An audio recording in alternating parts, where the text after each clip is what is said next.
Thank you for joining us for another episode of the Love of Life podcast. And this is really good tea. And I see you copied me. You also brought tea. Are you going to drink it on the podcast, or are you just going to have it off to the side and wait till the end? It's really hot. I like it when we heat up the water in the kettle, but it stays really hot for a long time. It does. Some like it hot. Some like hot. That's a great movie. It's pretty good. Speaking of, you're wearing a dress on the Love of Life podcast. Okay. I don't think you've worn a dress before. Usually you're, in ninja black like me. Ninja black is my favorite. Yeah, I know. But tonight, look at you. My goodness. So pretty. Thank you. I love it. Thanks. Dresses, as you know, are my favorite. Yes, I do know. I like dresses, and we need to get more dresses for you. Thanks for that qualifier. Just, in case anyone's wondering. Yeah, it's a good qualifier. So, I know I asked you a fun question earlier that you didn't know the answer to, and I wouldn't have known it either. How many acres are there in the state of Missouri, the state where we reside currently? Yes, well, I do know because... You know now, but... I was off, but I was at least impressed that I had the right general idea. Right. 44 million. 44 million I guess acres 80 million, in the state of Missouri. Yeah. Yeah. That's a lot of land. That's a lot of land. Yeah. We own close to 7, and that means we barely have any land. Yeah. Comparatively speaking, on an entire state. What if you were so rich you could own a whole state? That would be crazy. Probably somebody is. Although it's not just the land, it's also like all the homes on the land. So. Couldn't Elon, he's the richest man in the world, couldn't he just be like, you know what? Idaho. Buy a whole state. Idaho, I want that. I want the chimney of the country, and I'm going for... Couldn't he pick a state and just be like, I'm buying a state? What would he do with it? I don't know. Turn it into a Doge facility environment. I want to know how much a whole state would be worth. Again, because you're talking about the buildings that are on it. Yeah, you're talking about the land, the infrastructure. He might not even be able to afford it, as rich as he is. I wish we had somebody who could just look things up the whole time while we're talking. That would be kind of fun. Yeah. How many acres are there in the entire United States, do you think? I have no idea. This is so random. I know, but it's fun. How many acres are there in the United States? I did Missouri. You can't make me do that. Oh, okay. I don't want to guess. Yeah, you just tell me. Okay, just have fun. Take one wild guess. There's 44 million acres in the state of Missouri. That's one state. Okay. There are exactly 50 states. And some are smaller, some are bigger. Yeah. Take a quick stab. Just a stab. Would be a good guesser at this. I wouldn't have gotten this right. Don't worry. Is it in the billions? Yes, it's in the billions. 1.7 billion. Good guess. 2.43 billion acres of land. This includes all 50 states encompassing various land uses such as forests, farmland, urban areas, and public lands. Wow. So anyway, yeah. Okay. So there's a roughly 2.5 billion acres of land in our country. It's a lot of acres. It's a lot of land. Because how many people are in the world? Don't ask me that. I forget. I always, it's funny when they talk about, know that. Well, I kind of do. When they talk about people in China, there's over 1 billion people in China, or maybe there's 2 billion people in China. I don't remember. Once you get to the billions, it's like 1, 2, 3 billion. It doesn't mean anything. They're enormous numbers. You just forget. Okay, so how many? This is the last trivia thing we'll do, and then we'll start talking, I guess, or something. Cool. This is fun. How many people are there in the world? Let's see. How many people are there in the world? Okay, you have to take a guess. It is in the billions. I should have looked this up, so you had. You should have, but I did, and I'm having fun. More than there is land. Oh yeah, because you said China's maybe like 2 billion. Okay, so let's billion. Okay, that's a good guess. You're off by a bit, but it's 8.1 billion people. Okay, I was only off by like 3 billion. Only about 3 billion. Yeah. That's not too many. Not too many. Right? Isn't that weird? Okay. Like 8 billion. There's People. 8 billion people in the world. I can't wrap my mind around that kind of a number. There's 8 billion people in the world. And at some point in our lives, when we were like, how old were we? 22? 21? I was 21, you were 22. Mm-hmm. We met out of the billions of people. And out of the billions of people of the world, like, we only know a handful. I mean, like, not even a handful. We know, like, nothing. No one. Like, even if this... Point zero zero zero point zero zero zero zero, like, one maybe after you get to, like, a bajillion zeros or whatever the math is. That's crazy. That's crazy. We know a few hundred people. Yeah. And there's 8.1 billion people in the world. Yeah. That's mind-boggling. It's mind-boggling. All the possibilities that are or that aren't based on that. Okay, that's where I think God's providence is so amazing. And like Acts talks about, God picked the time and the place in which we would live so that we would seek him. Mm-hmm. So of all the places, of all the times, like sometimes, people are like, I should have been born like 100 years ago because I would have fit better. But it's like, no, well, actually you really wouldn't have, even if you think you would have, because this is the time that the Lord put you in. And the people that you know and the family that you have and the people that you're around and who your neighbors are, like all of that, the Lord orchestrates. Well, instead of... that's true. That's true. But for people... that is true. I'm agreeing with you. Yeah. But for people that think maybe they belong in a different time period, maybe they just belong in a different social setting. Because there's 8.1 billion people. There's 8.1 billion people. Just go find different people. If you're like, I don't fit in with these people, go find different people. There's a lot of them out there. There's a lot of people in the world. If you think, if you're a single guy, I don't know why I'm pointing at myself. I'm married, happily married. If you're a single guy out there somewhere in the world and you're like, oh man, I just can't find the right girl. Like, dude, keep looking. There's a lot. Yeah. There's a lot of people in the world, and vice versa. And really, it's roughly. So. I know this from reading other things. Like male to female ratio is pretty much 50-50. You got a decent shot. Also, I have to say, because God's amazing, that it's that really like. Okay, if evolution were true, would the genders be so split? Would it really be like about 50-50, like over time, like pretty much consistent?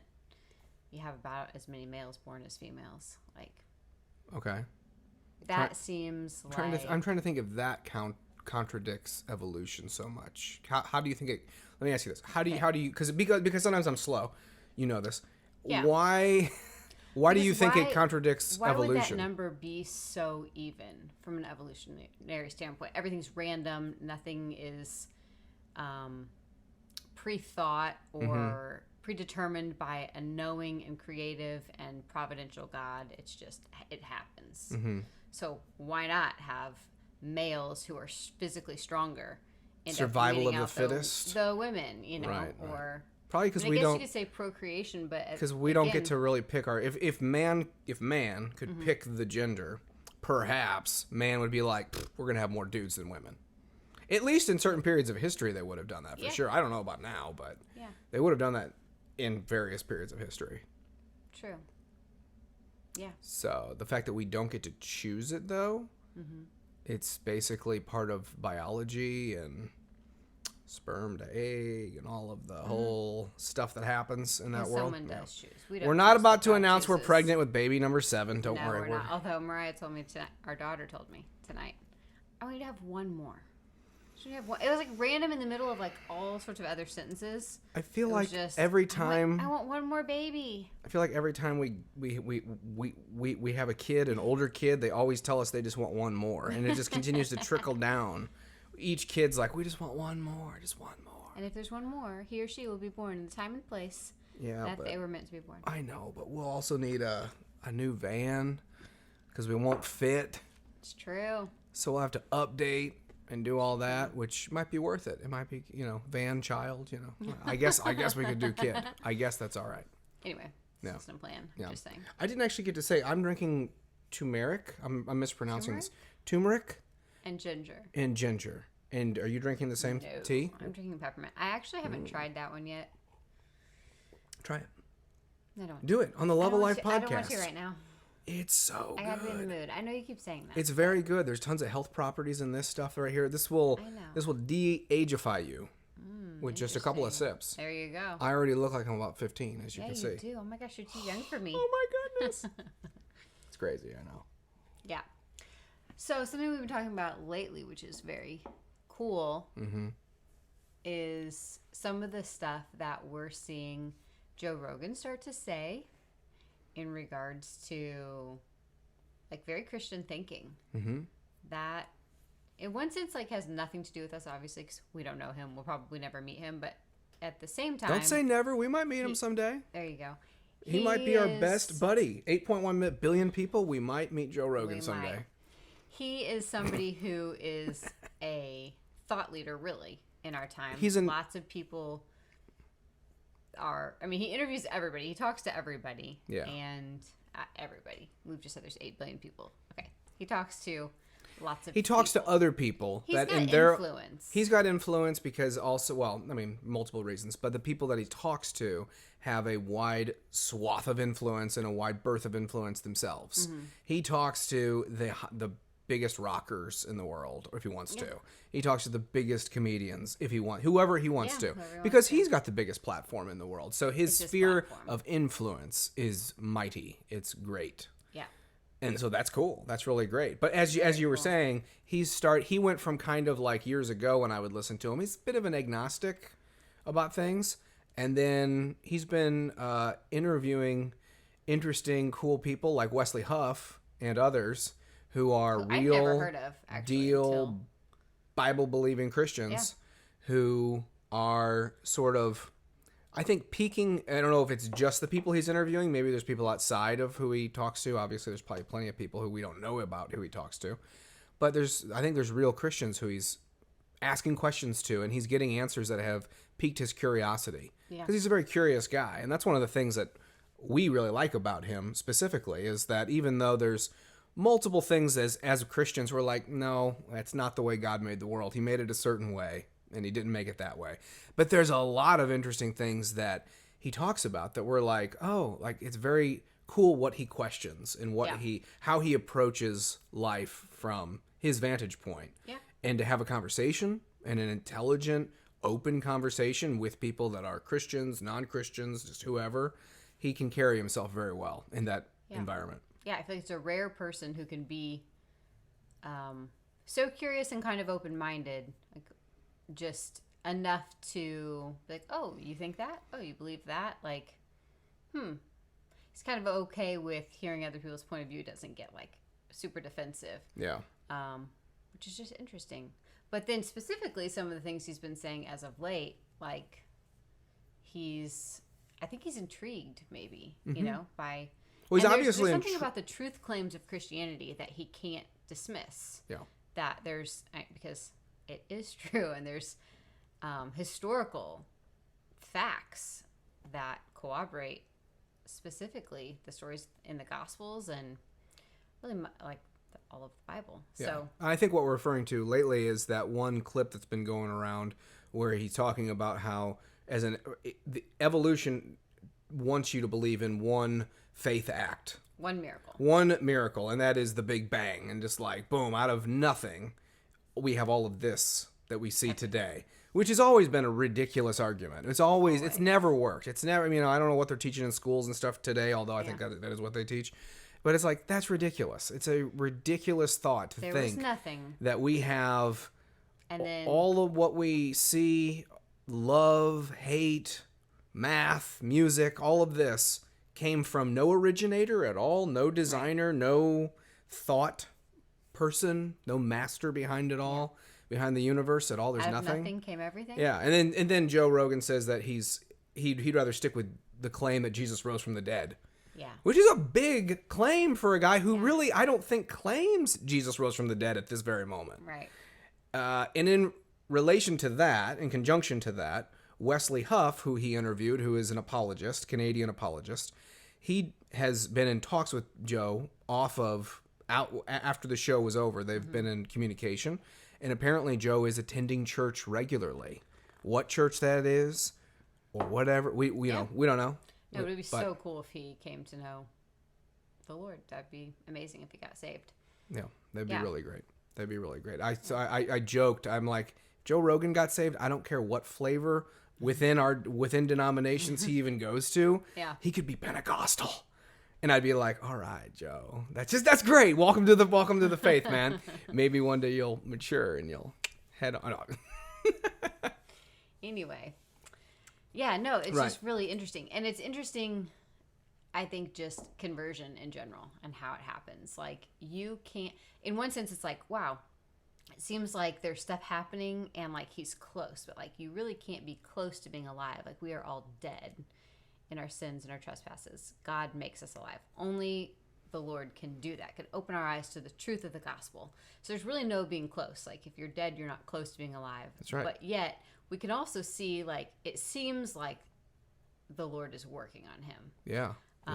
And in one sense, he would be a very unlikely person because, well, you even have said that in the past, he was even kind of antagonistic against Christianity. For sure. So. Seemingly so. And it isn't just Joe. It's like other people. It's like Russell Brand you hear about. And look, I heard Russell Brand do an interview, I think, with Rogan a few years back before he became a Christian.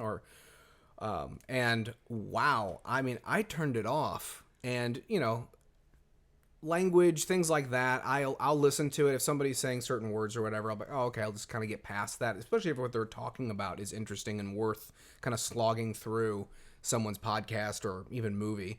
But like the content of what they were talking about was what Russell Brand was talking about was so dirty that I'm like, I can't even listen. I was by myself. I can't. This is too much. I don't even want to hear these stories. Yeah. And then you go from darkness to light. You hear him now talk, and a lot of the stuff that he says, you're like, that's the same guy?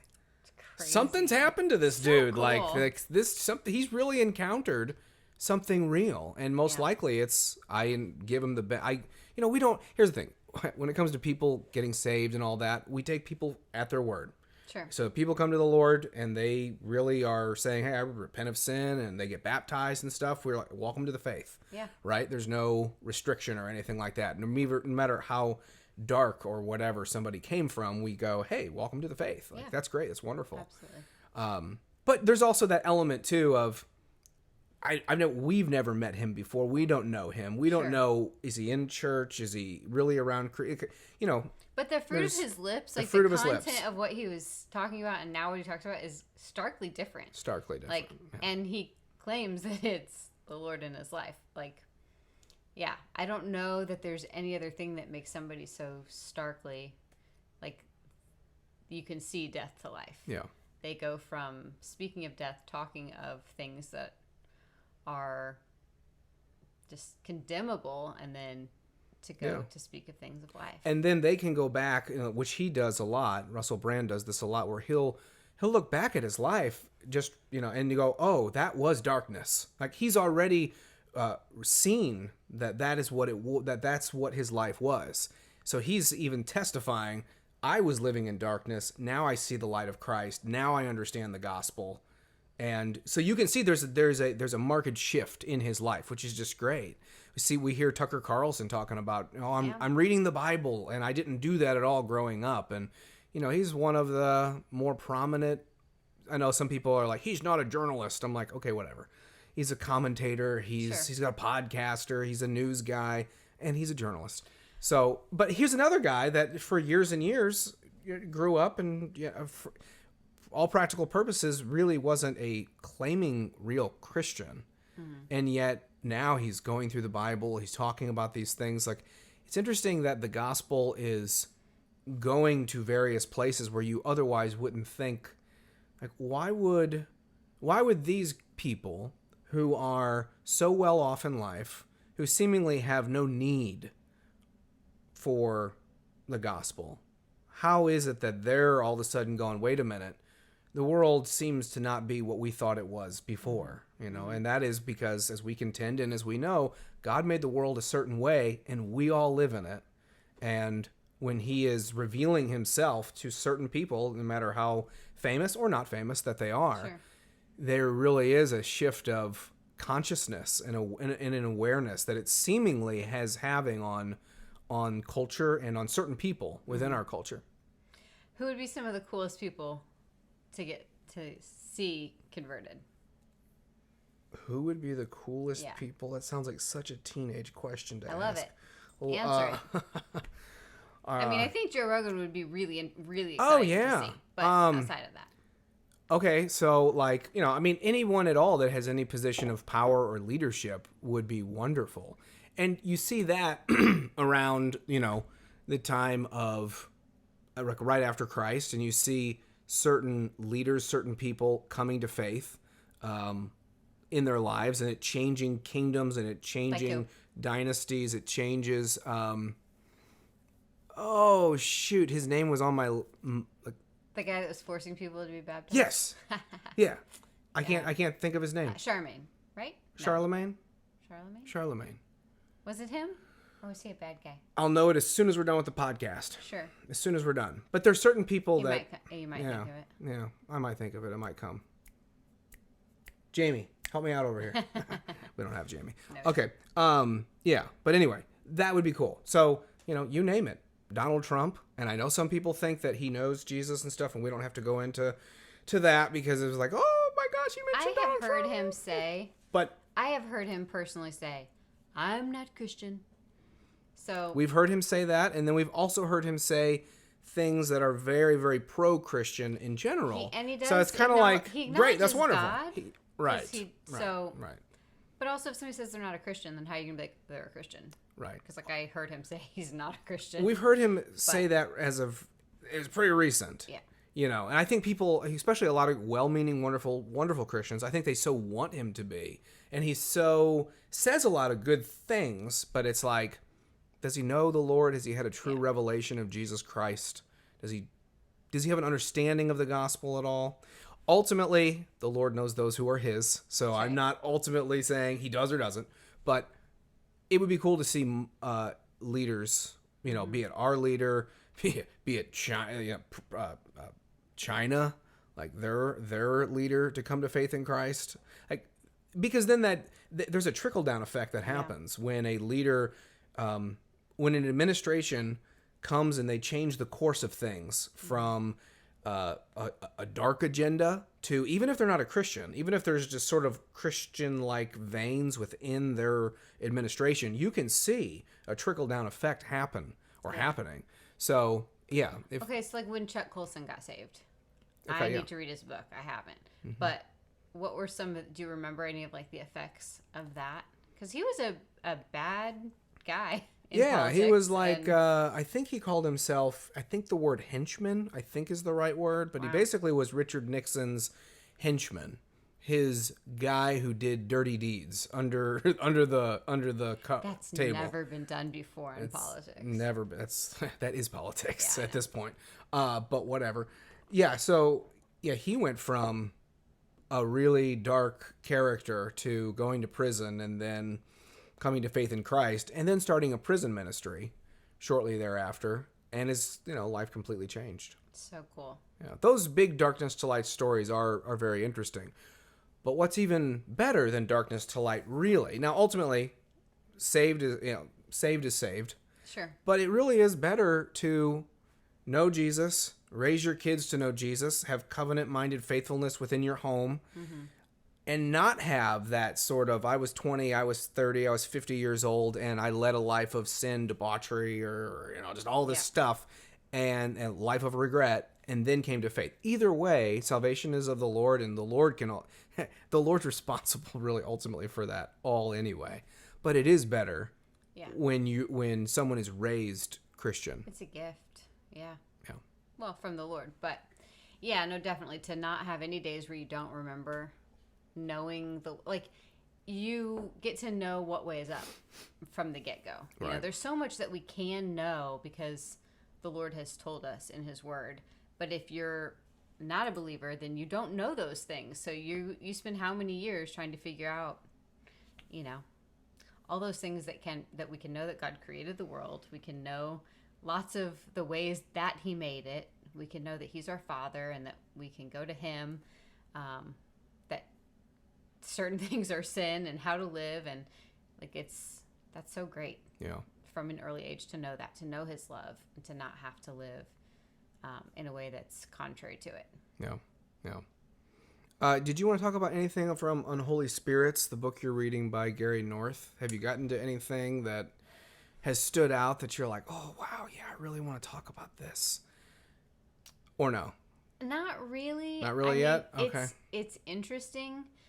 There are parts where I'm like, I really have to like have my full brain engaged because he's talking about like just history and worldview and some philosophies and how those came about, and that's really intriguing. But it's also like names of people I'm not always familiar with, and you gotta like follow this path. But then he'll also have like some interesting stories like about spontaneous human combustion, which he notes lots of cases. What would that be like?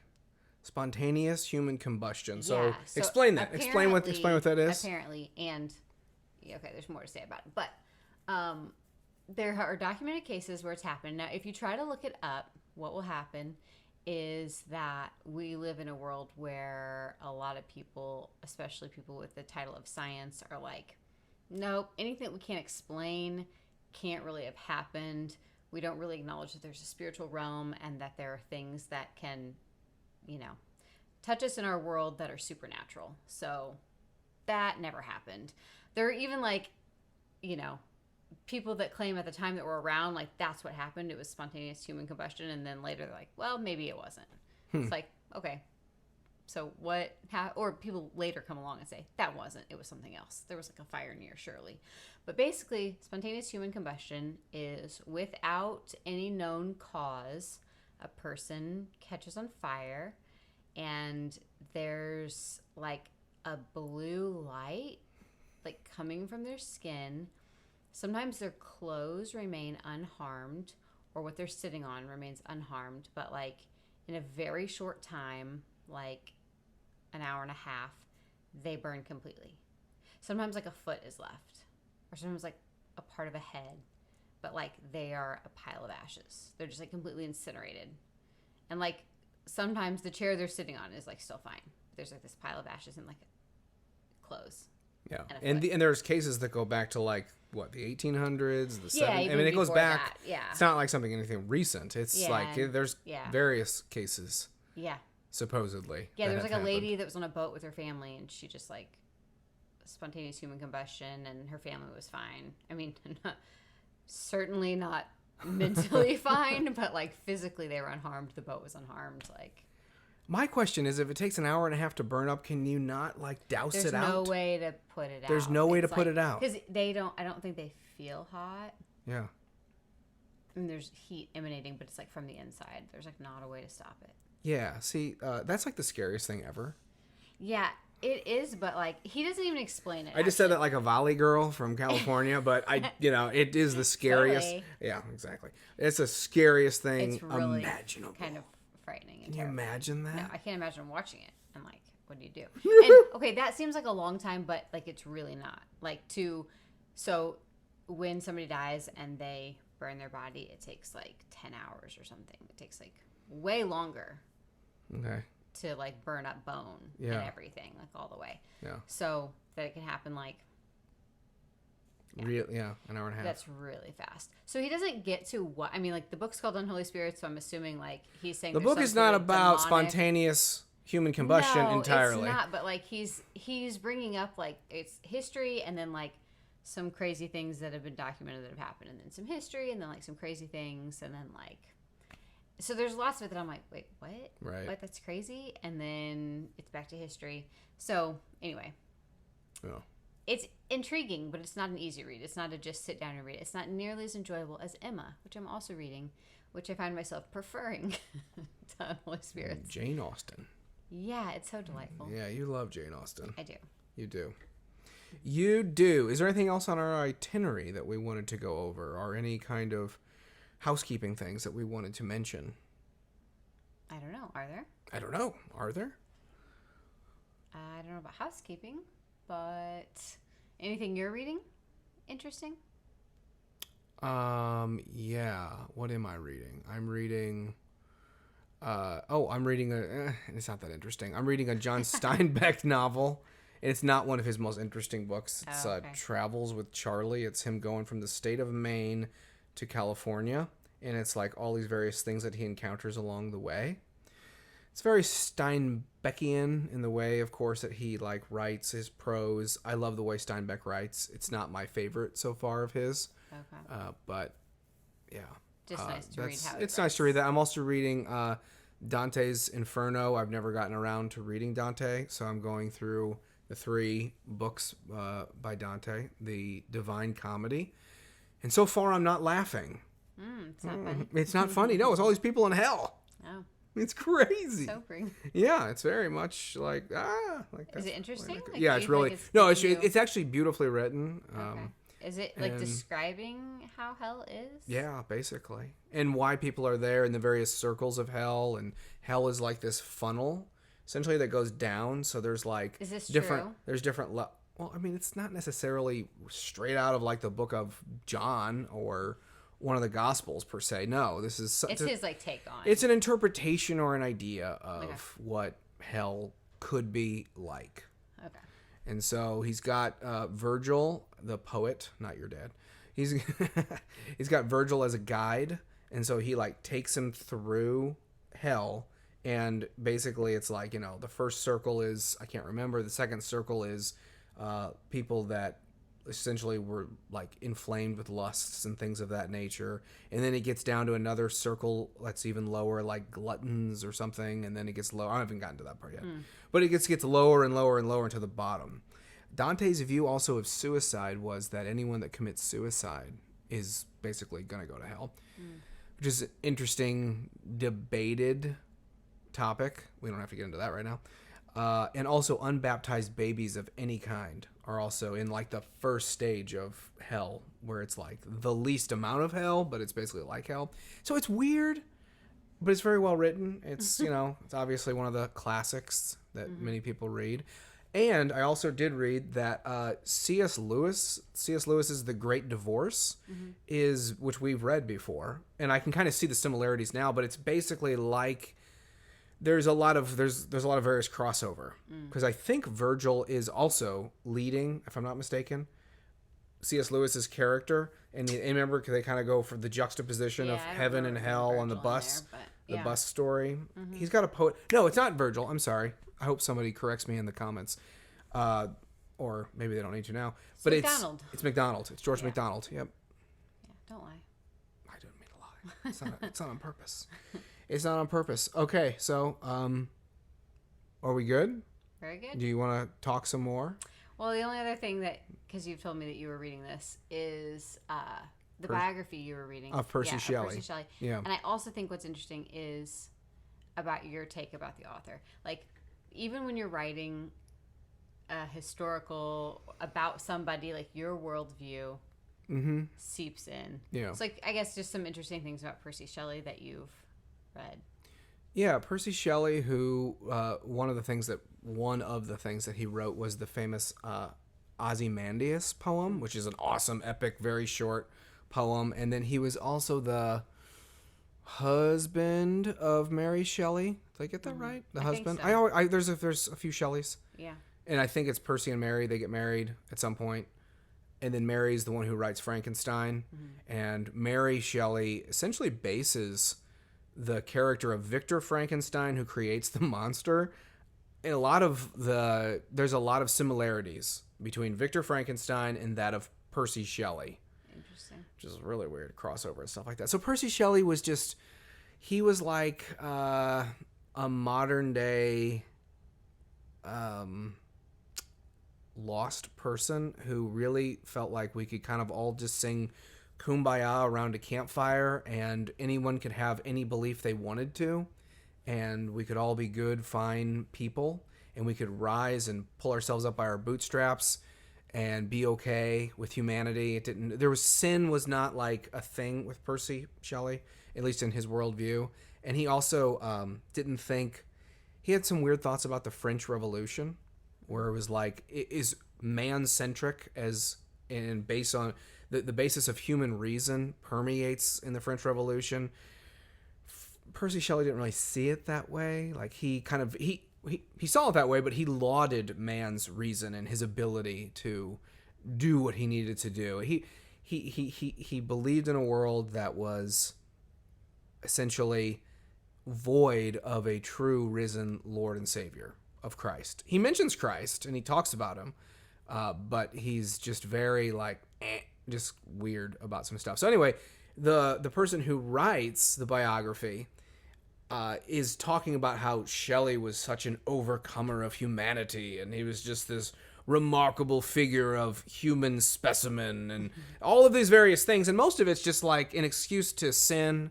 Most of it's an excuse to throw your seed anywhere you want to. Most of it is just like all of this stuff. So I'm like, who is writing this? This book's over 100 years old. Weren't everybody Christians 100 years ago? Like what?